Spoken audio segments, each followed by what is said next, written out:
En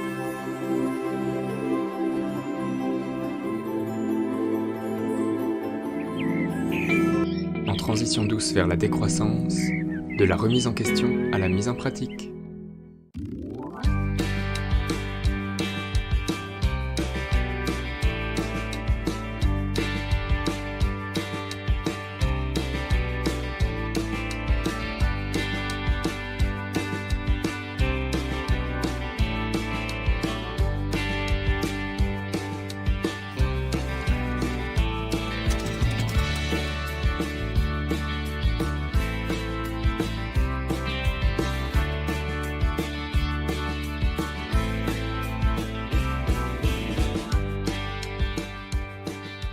Salut Jonathan et salut Yuna.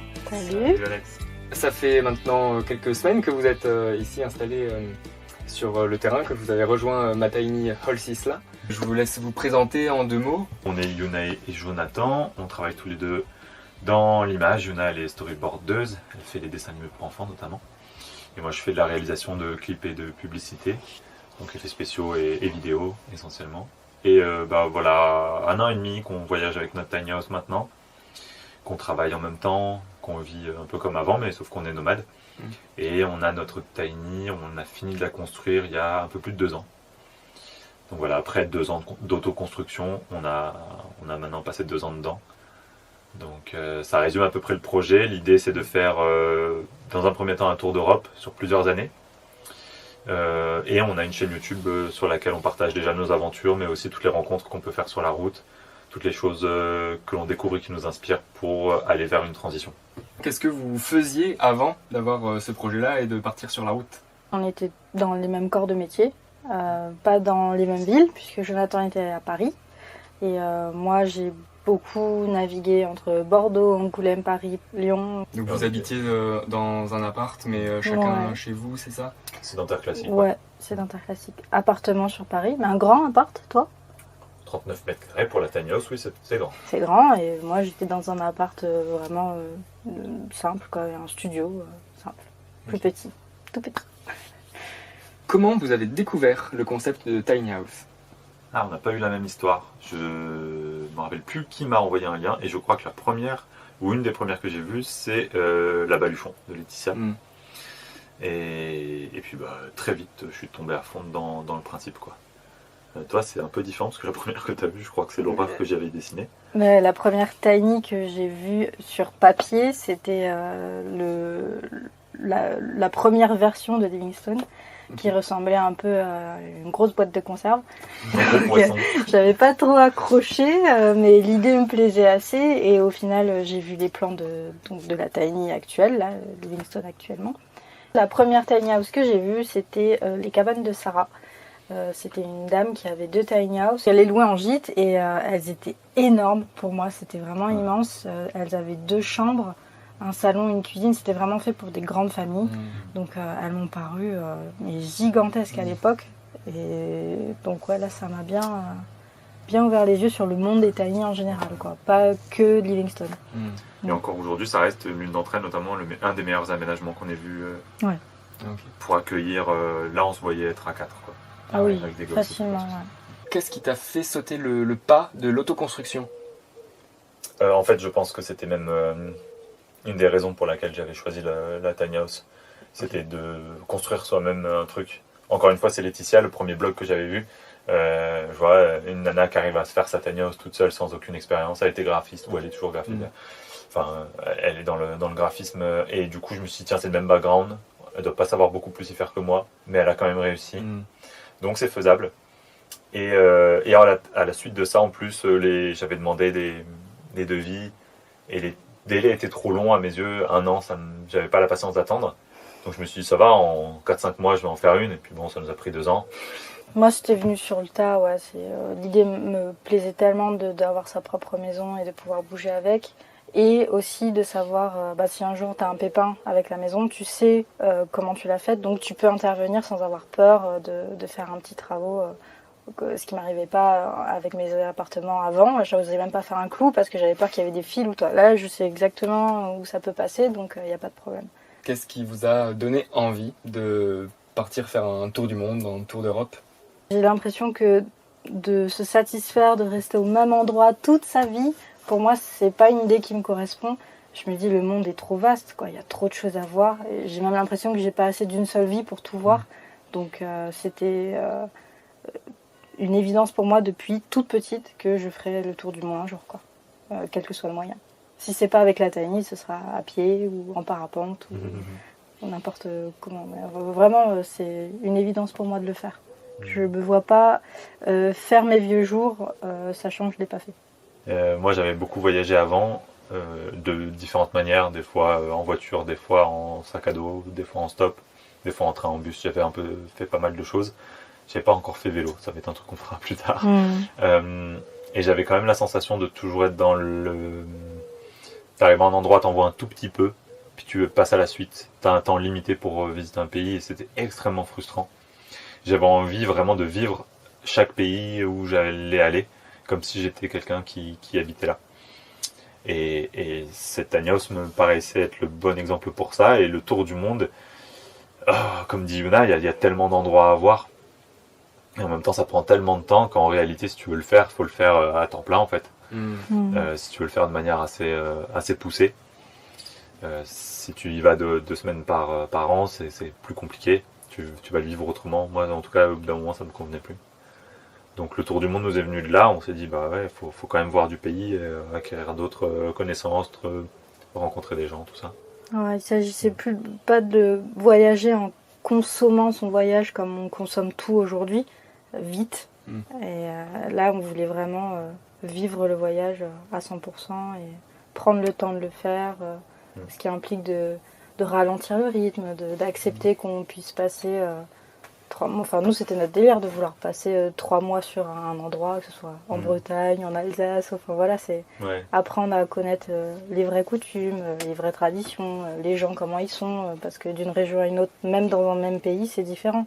Donc, on voulait aller au fond des choses, quoi. Trop cool.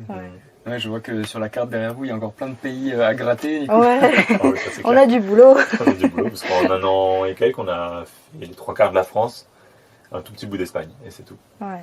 Donc, bon, le confinement ne nous a pas aidés, mais quand même. Et quand j'y pense, déjà rien que découvrir un pays entier, toutes ces régions, c'est immense. Il y a un truc dingue, c'est quand tu arrives dans une région, ça nous arrive souvent de dire ouais, là on n'a pas trop repéré de choses, on va juste passer vite fait 1 ou 2 jours. Puis tu parles avec les locaux et ils te filent une liste longue comme le bras. De choses et à t'as voir. qu'une envie, c'est d'aller les voir, donc tu restes 2 semaines.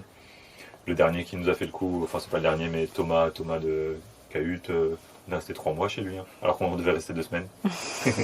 Donc c'est un bon exemple de, en fait tu te laisses prendre au jeu, quoi. Et c'est agréable de pouvoir se dire, bon en fait c'est pas grave, faisons-le. La seule chose nous qui nous contraint, entre guillemets, parce qu'on fait quand même comme on veut, c'est les saisons. On essaye quand même d'essayer de suivre les saisons. En dehors de ça, même si des fois c'est frustrant, on essaye de se laisser le temps, quoi. De suivre les saisons, c'est-à-dire par exemple d'aller à un endroit un peu plus chaud en hiver? C'est ça, voilà. C'est ça. On essaie on course le soleil pour avoir toujours un peu d'autonomie. Même si on peut se brancher, on préfère quand même être en autonomie. Et puis bon, bah, là ça nous arrivait en Bretagne, on avait décidé de rester plus longtemps, bah, on s'est branché au bout d'un moment parce que le soleil avait pris de l'avance sur nous. On peut dire qu'on a connu la Bretagne sous 2 saisons différentes, été, printemps et un tout petit bout d'hiver même. Comment est-ce que vos proches ont réagi à votre projet? Alors on a 2 expériences très différentes, l'une positive, l'autre pas forcément négative mais pas très enthousiaste. Donc on va commencer avec la positive. Ouais, moi j'ai eu trop de chance, toute ma famille était à fond tout de suite. J'ai eu la chance vraiment que mes familles et amis, il y a quelques amis qui doutaient mais globalement ça allait. Et c'était très bien en fait. Moi j'ai aimé qu'il y ait des gens qui doutent un peu parce que ça te fait travailler ton argumentaire, ça fait travailler ton projet. Faut qu'ils tiennent la route. C'était même eux que j'avais envie de plus convaincre, tu vois. Donc je suis très content que certains aient un peu remis les choses en question. Quant à ma famille, j'ai eu la joie de pouvoir avoir leur soutien à 100%. Et le gros plaisir aussi, c'était un des choix dans l'autoconstruction, c'est que ça m'a fait revenir chez mes parents. Ce qui, pour la plupart des gens, est considéré comme un retour en arrière, mais pour moi, c'était un bonheur absolu de pouvoir passer 2 ans avec mes parents. En plus, je pense que j'ai eu pas mal de temps assez qualitatif, avec beaucoup de temps libre dans le tas, donc c'était chouette, même si la maison prenait du temps. J'ai créé de très très beaux souvenirs avec mes parents, donc je suis trop content de ça. Alors que moi, du coup, c'était une incompréhension parce qu'ils connaissaient pas du tout le monde des tiny house, ils comprenaient pas. Ça dépend chez certains. Il y en a qui doutaient, mais qui se disaient ouais, peut-être que ça peut être pas mal dans le fond, alors que d'autres c'était mais qu'est-ce qu'elle fait c'est quoi cette idée saugrenue. Et au final, comme je peux être assez secrète sur ce qui se passe dans ma vie perso par rapport à ma famille, j'ai plus montré l'aboutissement, voilà, que pendant la construction. Et à l'aboutissement, là, c'était ah oui, effectivement, je me rendais pas compte que ça pouvait être une cabane qui roule et que ça peut être chouette et que tu peux aller loin. Et au final, avec le recul, je pense qu'ils sont très fiers de ce que j'ai pu réaliser aujourd'hui avec Jonathan.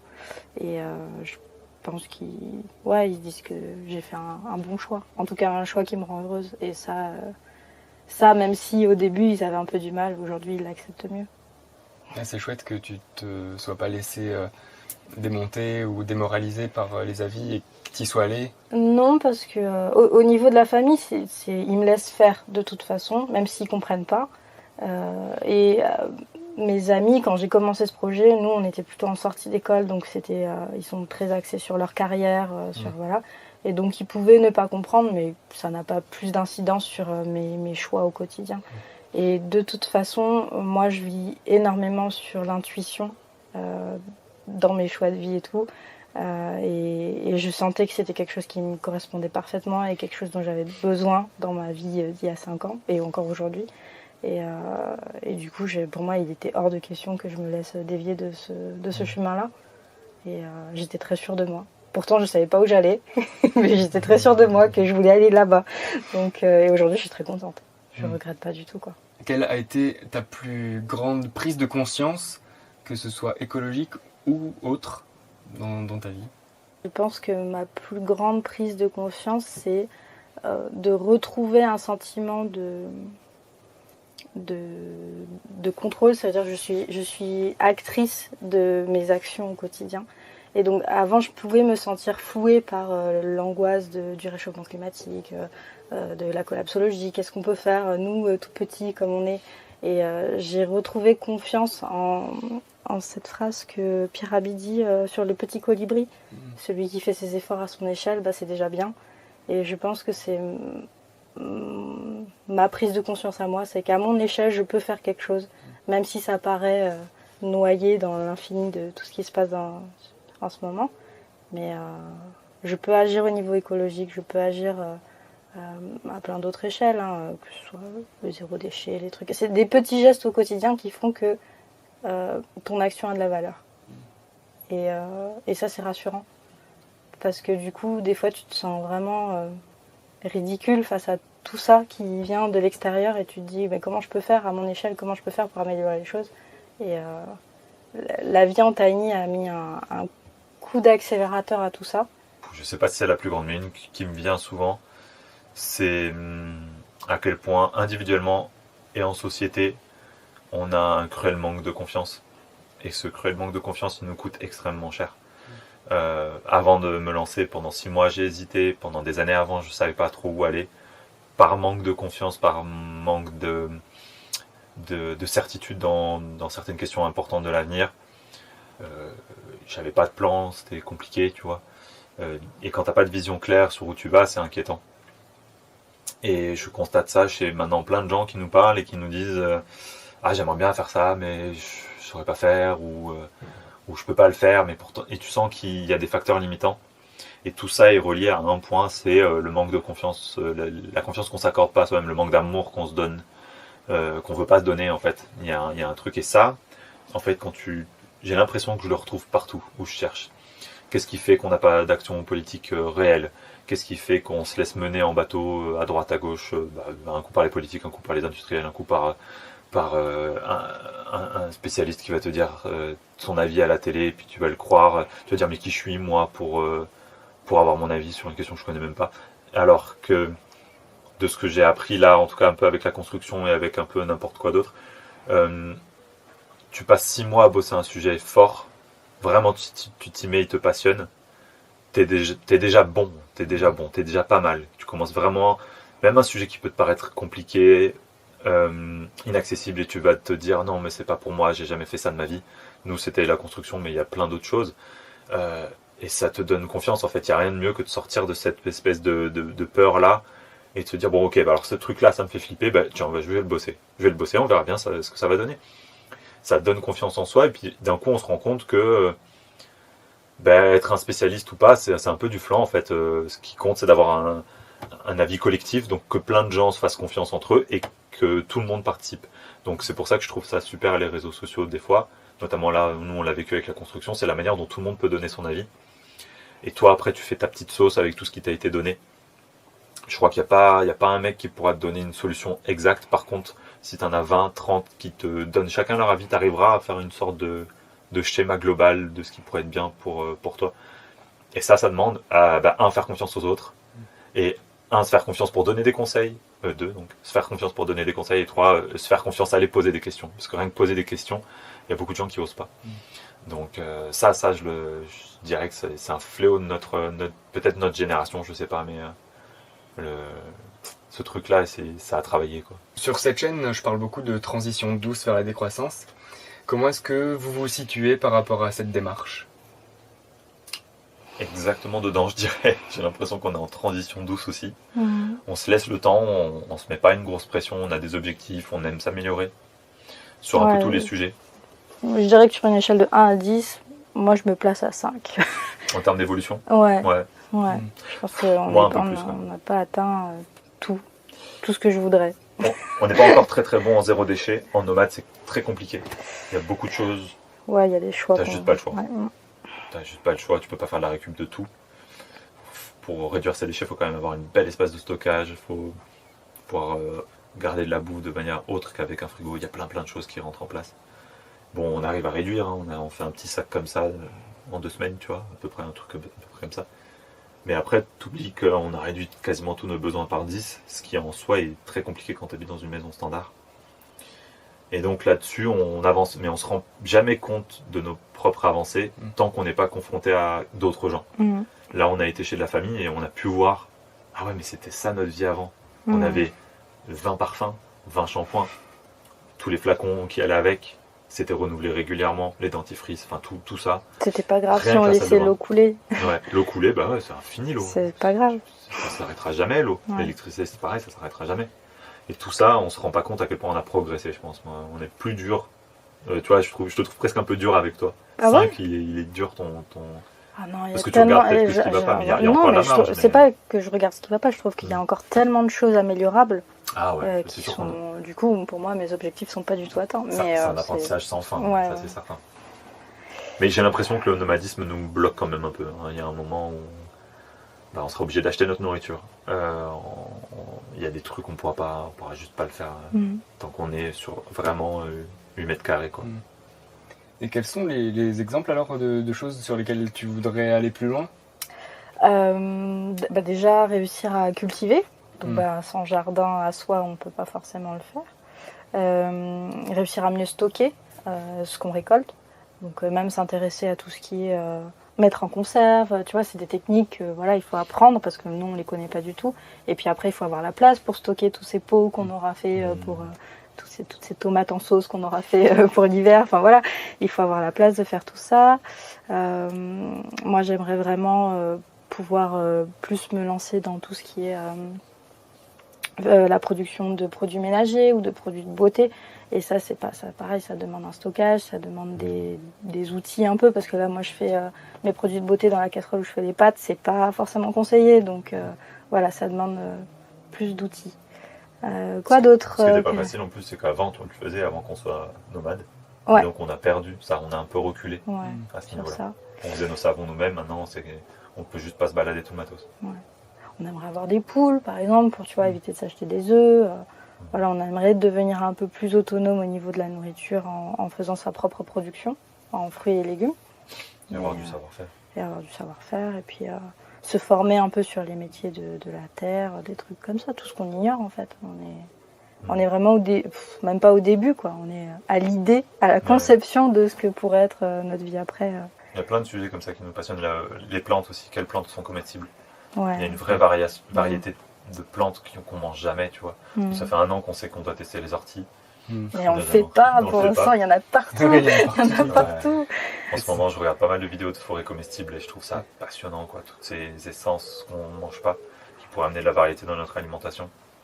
On est assez choqué de la manière dont on a traversé toute la France. On était en Espagne et tout ça. C'est toujours les mêmes produits dans tous les marchés où on a été. Il n'y a aucune variation. C'est tout pareil tout Aucune le temps. variation. On a perdu un patrimoine culturel avec ça, clairement. Et gustatif, évidemment. On aimerait beaucoup avoir un endroit où qu'on puisse réparer les choses, quelles qu'elles soient. Les petits appareils ménagers, les trucs comme ça. Donc avoir un fer à souder, des choses comme ça on peut pas. Tout ça, on peut pas pour l'instant. On a déjà réduit notre consommation d'électricité au strict minimum, je pense. Moi, j'aimerais bien changer de métier. Avoir un métier qui soit plus responsable, qui soit plus dans notre optique. Et après, améliorer notre production d'énergie, que ce soit pas basé sur les batteries. La chose dont tu es le plus fier? Personnellement, je pense que la chose dont je suis le plus fière, c'est d'arriver à mettre en place des choses dans ma vie au quotidien qui répondent à mes besoins fondamentaux et à mes principes de vie comme l'écologie ou la transition écologique ou des choses comme ça qui me paraissent importantes. En fait, c'est essayer de faire en sorte que ma vie respecte le vivant au quotidien ou qui tend vers ça. Parce que c'est pour moi tellement important d'être dans le respect du vivant, que ce soit notre planète ou toi ou moi. Enfin voilà, c'est être dans le... c'est mignon, mais c'est être dans l'amour de tout ce que des gens qu'on rencontre et de faire en sorte que ma vie, tout ce que je fais, tend vers ça. Donc ça, je pense que c'est une grande fierté, ouais. La première chose qui me vient, c'est mon petit-neveu et ma sœur. Je les vois rarement, mais à chaque fois que je les vois, je suis trop fier d'eux. Ils ont formé une petite famille avec son homme aussi, quoi. Et j'adore les voir évoluer. Et ils nous manquent beaucoup, on les voit rarement. Mais c'est un vrai bonheur. Et ça, c'est chouette. Et je suis fier de nous, ma petite femme. Je trouve qu'on a vécu des moments excellents là depuis qu'on est parti, et aussi des moments très très durs. C'est pas facile d'être nomade qui cherche l'autonomie. Il y a des fois ça se passe extrêmement bien, on passe des super moments, puis il y a des fois quand c'est dur. Et là on se bat. Je suis trop content qu'on tienne en fait. Depuis tout ce temps. C'est vrai. Donc ça c'est chouette. Ça c'est chouette. Et à chaque fois on arrive à se relever, même si on perd des plumes et tout, qu'on se chamaille ou quoi. Et là, ça fait plaisir. Moi, je suis très fière aussi.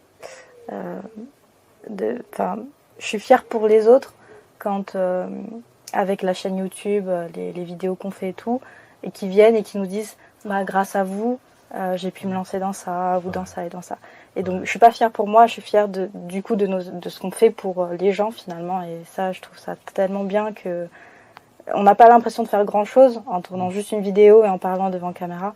Mais pour d'autres, j'ai l'impression que c'est vraiment un coup de pouce pour qu'ils se disent « Ok, en fait, je peux le faire, moi aussi je peux me lancer, même si j'y connais rien en bricolage, même si ça me paraît immense le travail qu'il y a à faire pour faire une transition écologique ou quoi, ça reste possible. » Et ça, c'est vraiment chouette. Déjà, nous, on était très contents quand les gens sont venus à notre rescousse, quand on ne savait pas. Mais maintenant, quand tu as l'info, c'est dur, je trouve, de voir quelqu'un galérer, alors que toi, tu sais que par là, ça sera simple. Tu vois. Du coup, le partage, c'est vital en fait, vital dans ces événements-là. Notre vrai impact, il est là. Il n'est pas dans ce qu'on fait nous, il est dans le fait qu'il y a 20, 30, 40, 50 personnes qui vont faire pareil, voire mieux. Tu vois ce que je veux dire? C'est ce que j'aime pas, entre guillemets, chez ceux qui veulent vivre trop coupés du monde. Peut-être qu'ils seront parfaits, mais parfait tout seul, ça marche pas en fait. Il faut que ce soit tout le monde, même si c'est pas parfait, même si c'est juste un peu mieux, mais 10% mieux fois 7 milliards, tu vois. Toujours mieux que 100% mieux chez un mec ou deux. Donc faut partager la balle, quoi. Faut partager la balle. Quand t'as un savoir, quand t'as un peu d'expérience, même quelle que soit sa valeur, faut le partager.